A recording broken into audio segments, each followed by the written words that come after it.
What's going on, YouTube? Welcome to iStuff Gaming, and today we're going to be talking about the difference between Transcendence and Devourer. Now, before we get into the video, don't forget to like, comment, and subscribe. And if you would like to keep up with any future content, or would you like to watch me live on Twitch, I'll be leaving those both in the description below.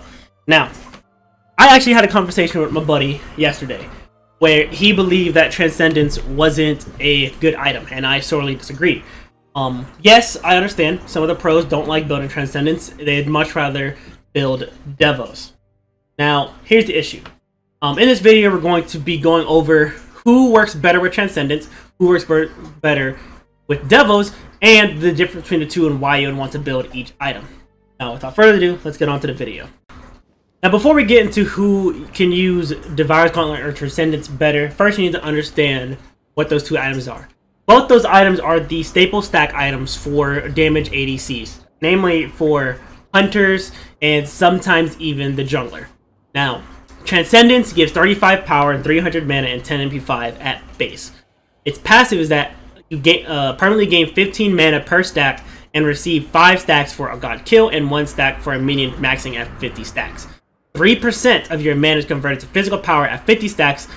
This item evolves, gaining 10% cooldown reduction. Really good card. Now, Devourer's Gauntlet gives 30 physical power and 15% physical lifesteal. Passive for this is killing an enemy god or minion gives you a stack of 0.5 physical power and 0.2% physical lifesteal. You receive 5 stacks for a god kill and 1 stack for a minion kill. This stacks up to 70 times. So, the first thing you should notice is that, one, Devourer's Gauntlet from nothing is a lot cheap, is 300 gold cheaper than Transcendence. So if you go Devos, you can get this item faster. Another thing you should notice is that Devourer's Gauntlet takes 70 stacks to get to the evolved form, while Transcendence only needs 50.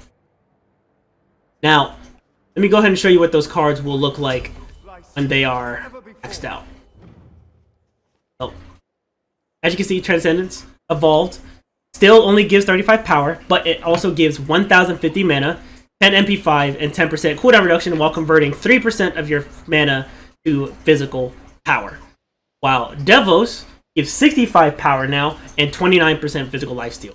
So both those items are actually really strong. Now, here's the main difference between the two. Is something that you really need to know. Transcendence is for ability-based people, while Devos is for basic attack people. Here's why.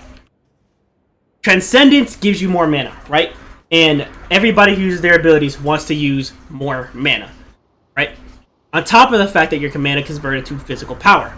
This is great for people who are really mana hungry or solely based off their, or mostly based off of their abilities. Cards that you would pair with this would be a Heartseeker, which gives mana, maybe a Hydra's. You would pair a Crusher with it. You would pair a Jötunn's Wrath with it. Basically, you would pair it with anything that gives you a lot of power while also giving you mana.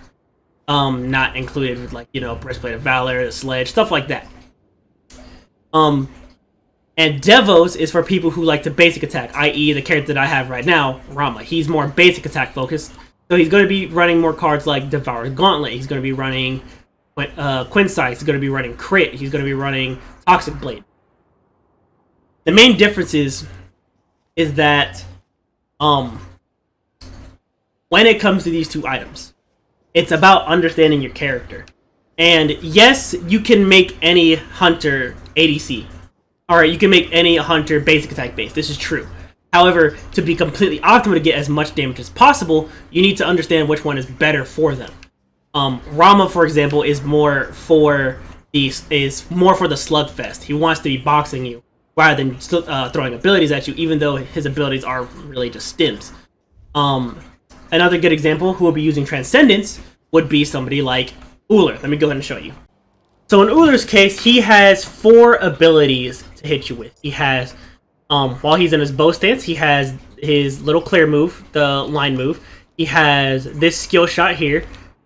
And then he has this leap, and he has his axe throw, while also bolstering a stim that increases his physical power. Now, while you can box with this character, there's nothing wrong with boxing with this character, If you build him ability based for Transcendence, he will basically insta kill you with his abilities. I'll be going over how to build this character and how to play this character at a later date. But for now, what you need to understand is that for a character like this, Devils is not going to do anything for him. He wants to kill you as soon as possible rather than trying to get in a slugfest. So Transcendence is the way to go with this character. Now, as far as which hunters use what, I'm going to go ahead and show you now. So, Amu Zenkob, Chiron, Cupid, arguably Heimdallr, arguably He Yi, Medusa, Neith, Skadi, and Uller all use Transcendence. Characters who use Devos are going to be Anhur, Apollo, Artemis, Cernunnos, arguably Chernabog, Hachiman, arguably He Yi, arguably Heimdallr, Izanami, Jingwei, Rama, and Xbalanque. Now, Xbalanque is also one of those characters that's kind of 50-50. You can go either one, but for me personally, I like building Devils in him rather than Transcendence, namely because he's auto-attack based rather than ability based. So the last thing I want to talk about before I end this video is the pro opinion on Transcendence and Devils. Now, if you do watch SPL or you watch pro gameplay, they rarely ever build Transcendence now that it's gotten nerfed. And one of the argument points that my buddy brought up to me is that because the pros don't use it, and because he felt better with Devos, means that Transcendence was bad, and that's not the case. And when you listen to advice and when you listen to pros and when you watch pros, take it into consideration, but don't let it be the end-all be-all. Because Transcendence is still a good card. It's just a card that will take longer to build and will help you hit harder when that mid to late game hits. But to be honest, you're going to be struggling a little bit more if somebody gets Devils over you. Because one, they have more survivability, and two, they have their stacks faster, so they're going to get their power spike faster than you. But just because that happens doesn't mean Transcendence is a bad card. Example, Amu Zenkob.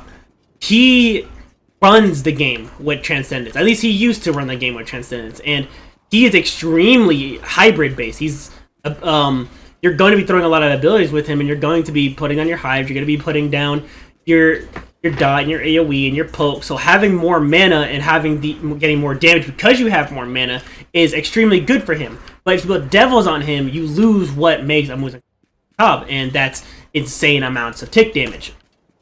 Now, pro players are good. No one's saying that they're bad, and no one's saying that they have outlandish and bad opinions, save for Sonic Fox.